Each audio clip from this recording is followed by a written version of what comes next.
Welcome to day 15, everyone.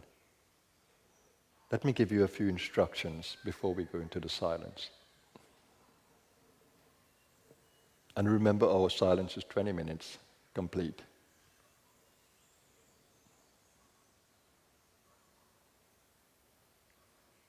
Yesterday we spoke about infinite reality, saying it's a screen of existence. The screen on which the energy plays. The energy is part of the infinite consciousness. It's infinite energy and coming out of infinite consciousness, and it creates a supply. We call that infinite energy, the mother energy, Prakriti. It creates the inner instruments, the pranas, the pranic circuitry or anatomy. It creates the body.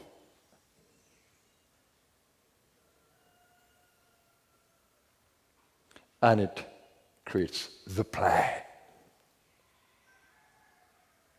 The play in the consciousness field. The consciousness is the unchanging background. Its energy does everything. Infinite reality is the screen. Everything comes out of the screen. Everything goes back into the screen. Emergence and emergence. Creation and dissolution. The screen holds everything, all possibilities. You are that. Your essence is that, not your ego. Not your ego. Ego is a different story. Your essence is that. So in meditation, naturally, you want to come back to the essence. And who is the player in this game? The ego, ahankar. And in the Sanskrit, it's appropriately named the I maker, the identity maker. It's simply an instrument, an antahkarana. It is not your reality. So in meditation, our practice is to come back to that essence where we can observe the ego in all of its play. Now, when you don't do that, and you become consumed with the ego, I am Vasudeva, I am the guru. That's ego. I am man, I am woman, I'm the president, I'm a teacher, I'm the employer, I'm the employee, I'm mother, I'm father, I'm sister, I'm brother, I'm friend. It's all ego roles that you play. They're not your reality. And these roles are constantly changing because everything that is created is in a play of time. It will be sustained for the life of it, the life period, and then it would go back to its essence, dissolve. So you need to know the essence. You have been given soul powers as an ego, as an individual consciousness. You've been given soul powers, the power to know, the power to will, and the power to act. And you've been designed with subtle anatomy and gross anatomy to do that. Now your ego is continuously creating its reality. As you think, so you become. Perception creates reality. That's how the ego operates. So you are creating a dream reality. Not the ultimate reality, absolute reality. You're creating a dream reality that's constantly changing. And depending on how you, the ego, interpret life, that's what your experience becomes. So your fear, when they are strong, become the reality. Your visions, when they are strong and you manifest them, they become your reality. So the ego is continuously creating its own reality. So what about if the knowledge is compromised? What kind of reality is going to create? What about if you are operating with little knowledge, as we are doing in the world today? Our knowledge is compromised. Or we think that we know, but we are now learning. Medical science is still crude, and you can see it. All the sciences are still crude. We don't understand the complete nature of reality. We are still learning and growing. So when we have that kind of knowledge,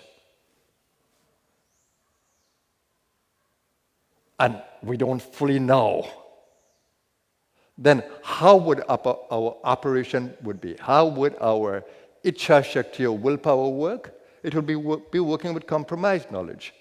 And how will our actions be? It will be based on compromised knowledge.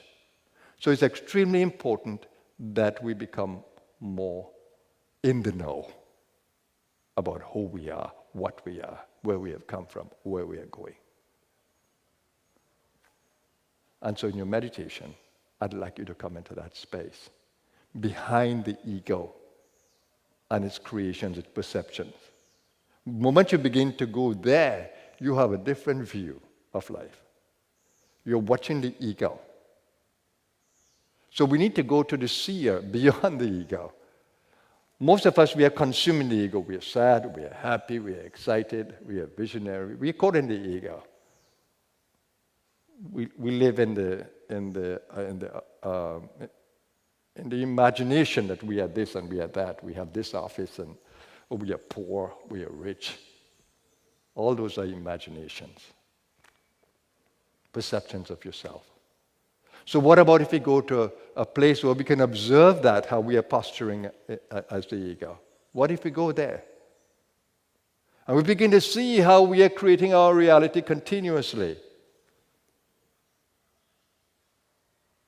If we can really see that, then we'll want to recreate differently. We'll want to reprogram differently. And reprogram is another story. Because everything we think and every habit we create, it's programming the inner space and the outer space. The subtle space and the gross space. So you have to be very careful with how you're programming. So you have better seeing power, better knowing power, better learning power, better knowledge power as you go beyond the ego. And you can really appreciate the ego being an antahkarana, being an instrument. Not a doer, it is never the doer. It assumes that position of doership in its ignorance. I have the power. I can do this. Who wields the power? Not you, O ego. The power is behind. So you need to use your meditation to get to that source of power. And that source of power, the ego can't control. The ego has to learn to work in harmony with. It has to align itself to. And that is the beauty of where meditation can take us. To that center of being where we can align. And where we can learn to work with the universe, the real doer. And that's when life becomes a play and a joy. That's where your meditation should take you. So in your meditation, you need to get into the witness. You need to observe that ego. So here again, like yesterday, we use the ego to transcend the ego. So we need to use the ego to go beyond the ego. So you have to watch this ego carefully. Not to condemn it, not to judge it, but to watch its play. Where in your ignorance you have taken it, all the belief system that you have, all the fears that you have. You have to critically examine these in your meditation. Without judgment, but with the yearning to know. Dhiyogana prachodaya, the Gayatri mantra says. Please illumine my intellect. Let me be in the know. I need sattva in my inner space. I need more light in my inner space if I'm going to operate this intellect. So that's what a prayer is. That's what your meditation prayer should be. I need more awareness. I need more light. And that's why we need to become quiet. Because the moment we start to self-talk inside, ego dominates. So we need to become quiet. Be still, the Psalms of the Bible say, and know that I am God. The God is inside. Be still.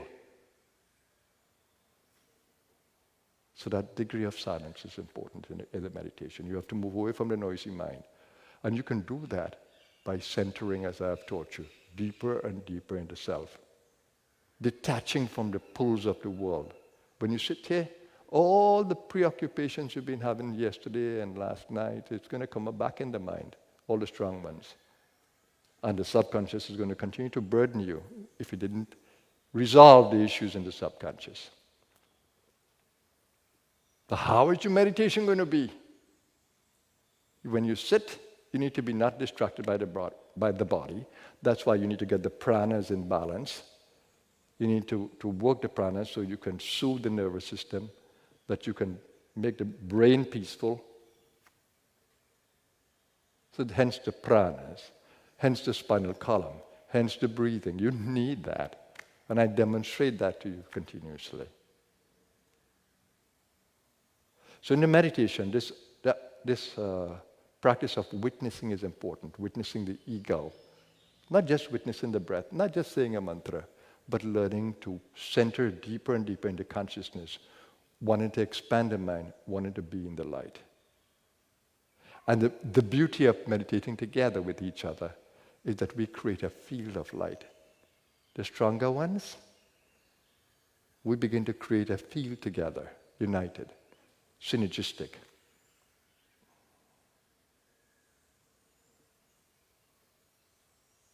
And that is how we help each other in the meditation.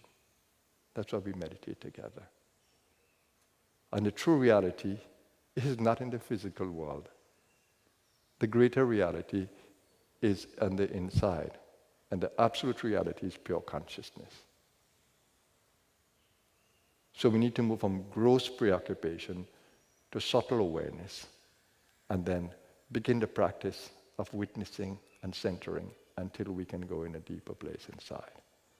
I've been teaching you all the steps. So in the meditation, center. Begin to witness your thoughts. Begin to witness your emotions. Begin to witness the body and its vital energy, how the pranas are working. Begin to work on the body. Begin to work on centering the mind. Begin to work on smoothing the emotions. Pacifying the senses. So how best can I teach you? I've given you the knowledge. I'll say, come into the practice with me. And all my silent meditations in this 40 days, 20 minutes. I have a timer here. So join me. Join us. I'm communicating with you now on the inside. Let's go with it.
Slowly return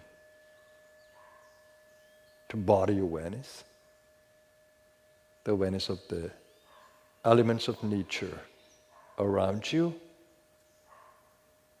awareness of your senses, physical senses. You want to hear better, you want to smell better, you want to taste better, you want to see better, you want to touch better. And to do that, you need to use the brain. So you need to bring more oxygen to the brain after you've slowed down the breath in meditation. And you need to bring more outer prana to the senses, to the body. So let's begin to breathe in a way that is in harmony with the body. And if you have the Kundalini awareness, be driven by her as you do it. She knows all the ways to revitalize you.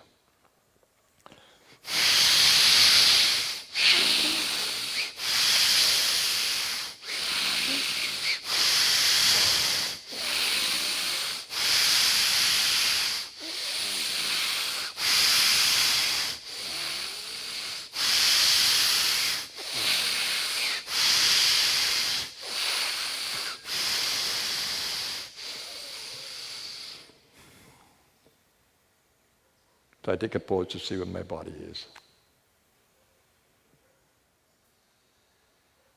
How energized it has become by my action.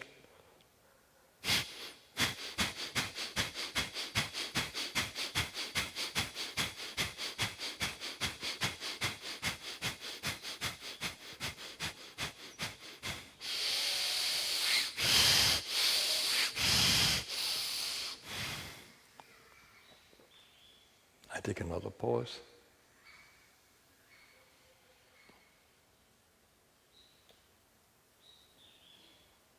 And now I realize I can strengthen my gut and my ribcage area.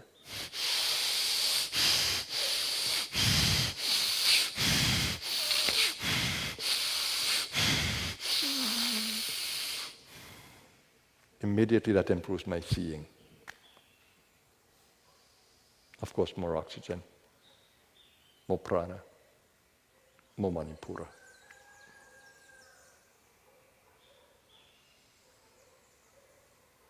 And as I'm going to speak to you, I want to strengthen the throat.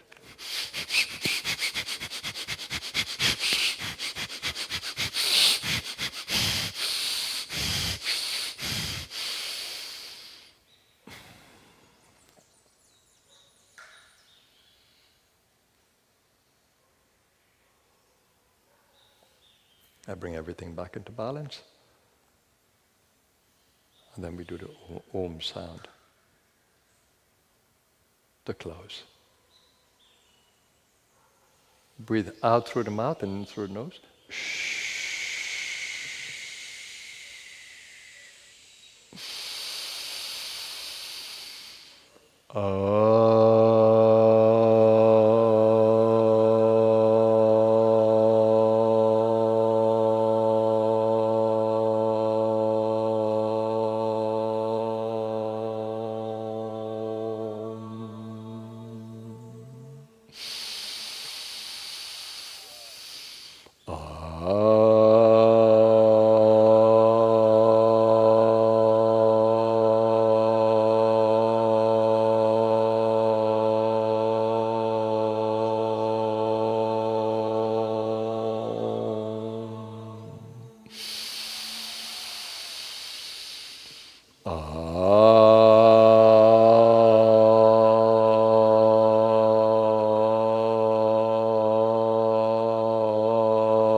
Shanti, Shanti, Shanti.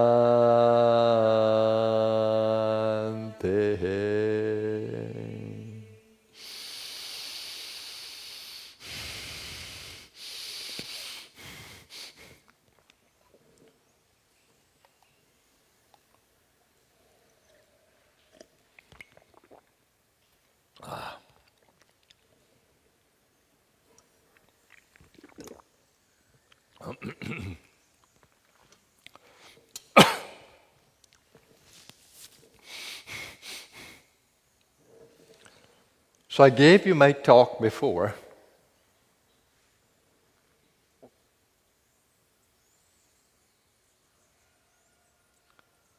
So let me deal with a couple other things now.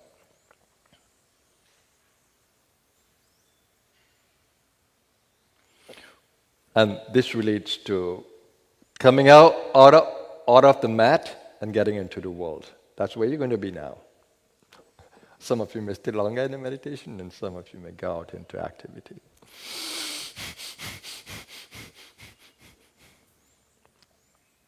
Of course, now your senses is going to get the overload from outside.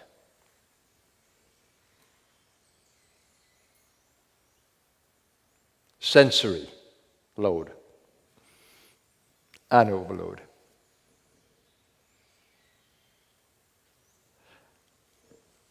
The same ego that you dealt with in your meditation. The same ego that you were supposed to observe in your meditation. The same ego that you were supposed to go beyond in your meditation to observe it better is the same ego that's going to operate outside. A little differently, because now you shut off the sensory impressions of the world. You got more on the inside, and you were simply working with the teachings that you have, hopefully. Now, when you go outside, where do you keep the teachings? Somewhere hidden inside? Somewhere in your meditation? Matt? Where do you keep the teachings? Or do you keep it with you? Do you carry the teachings with you? Do you carry observing the ego on the outside? Do you carry observing your senses on the outside? Do you carry observing the mind on the outside? So though the senses are active now, and you are involved in the world, what are you carrying from your meditation into the world so that your essential practice can continue? Because what you do out there is going to influence what happens when you sit. And what happens when you sit is going to influence what happens in the world. So meditation involves the sitting and the activity. So necessarily you should be witnessing what is happening. Keep a more remote view as you operate in the world. When you are eating, when you are speaking, when you're relating, begin to observe the energy exchanges. They're interesting. Begin to see how your emotions fluctuate, begin to see how the mind fluctuates, begin to see how your pranas are taken up, begin to see where the depletion happens when you get so consumed, either in the eating, you eat a little too much, then you have overload, blood circulation changes in a different way, stomach is calling for more blood, pranas are more consumed with the digestion. Or you get involved in conversation, you get involved in emotions, and pranas are taken up there, being depleted if it's not positive emotions. And then if you become too excited in your emotions, depletion is going to happen. Too much of a good thing can also be a bad thing. So you have to be very careful when you're out there. So that kind of mindfulness is required when you are in activity. Observing the mind, observing the emotion, observing the pranas, observing how consumed you are, or how mindful you are. So off the mat, we need to be mindful, more aware. Because now we'll be challenged by the sensory information on the outside to bring out old patterns inside of us that we have been entertaining. Some unconsciously we have been entertaining, so we need to be more conscious of them. So the practice of meditation and mindfulness requires more awareness, more observing.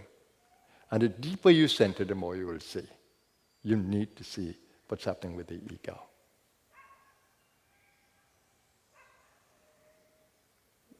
But we have more of these sessions on witnessing. So I've just started the subject of the witnessing practice. It's going to follow through this week. So I don't want to tell you everything today. There's so much I want to say. But I don't want to overload you. I want you to enjoy your practice. So center as much as you can on the inside. Begin to observe all your ego plays on the outside. And begin to conserve your energy as much as you can. So when you come back for sitting again, in your meditation, you're vital. And you can account for your energies, that you weren't wasting it. You were using your activity to grow your energies and your awareness. Every experience in the outer state should help you to grow in consciousness. Should be an aid to your sitting meditation. Should be an aid to your evolution in consciousness. And remember, the ego is on a journey. It is a player only. It has roles. It creates, or it works with the archetypes that you have programmed inside of your consciousness. Or you have been acting in and through because all these possibilities of archetypes are inside of you. Different roles. It's an exciting journey. It's an amazing journey. If only you'd be interested enough, curious enough. I've been exciting your curiosity, that you become so interested in the practice, wanting to uncover more and more of your essential reality, your absolute reality. All this apparent reality that you create, it's not the real thing, it's a play. You don't die. When the body is in its final stages, you are lifting out, and hopefully, unconsciously, you're lifting to the other side. Body is dropping off. Don't ever think that you are the body. Your meditation should help you to realize that I am not the body. And this can happen in your meditation. When you go deeper inside, you feel the detachment. You begin to feel detached. You begin to feel that you're working more with pranas and energy, like a wizard of the inner space. You can have that experience if you're not having it already. Grow it, grow it, grow it, grow it. It has immense possibilities until you go beyond transcendental consciousness. That awaits every one of you. It beckons. Evolutionary drive takes us there. We need to align to it. So that the experiences of your world help you to align continuously. Begin to observe, how is this helping me to grow? How am I going to grow out of this? Every experience that you're having in your day, how am I going to grow out of this? When somebody barges at you, insults you, how am I going to grow out of this? When things are not working out the way that you expect to, how am I going to grow out of this? When the food is not coming to you in the right time, in the time that you want, how am I going to grow in this? When the food is not the right type, how am I going to grow in this?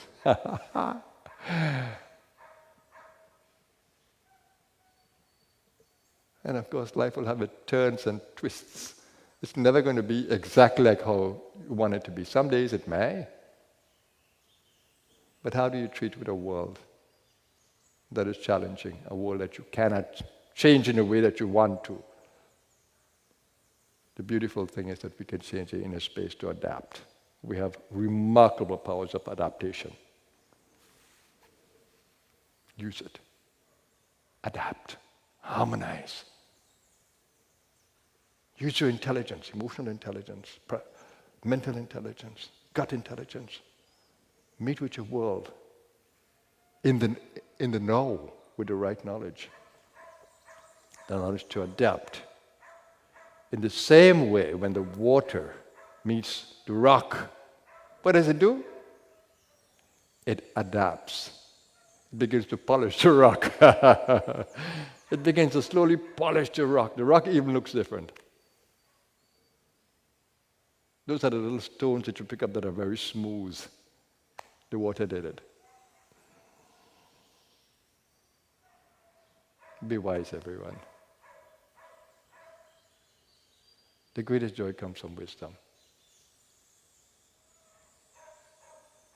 The greatest joy comes from wisdom. The greatest learning comes from the search for wisdom.